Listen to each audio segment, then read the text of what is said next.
Hey there folks, Brittany Jackson here from Learning Technologies, and I am going to show you today how to use live captioning with Google Slides. So you need to be in your Google Drive to find, you need to have your PowerPoint uploaded to a Google Drive in order to do this. So if you see right here, I've got a PowerPoint right here that I'm going to click on. And you see here, it tells me that I need to open with. There's some other options over here, but we're going to focus on this open with. And we're going to choose Google Slides right here. And so that's going to open it in Google Slides. It doesn't matter if it was a PowerPoint document or not. It'll open it in Google Slides for you.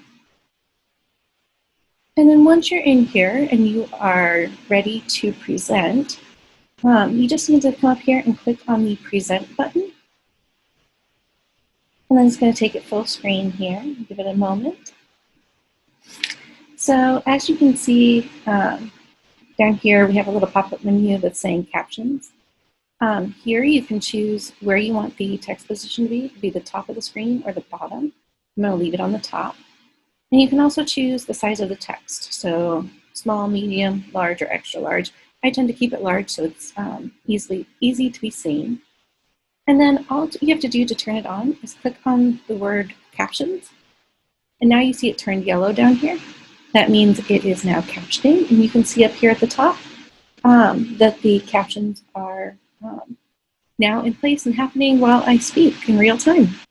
So that's how you do live captioning in Google Slides. As always, if you have questions or concerns, you can reach out to us at Learning Technologies. We're here to help you, and I hope you have a great day.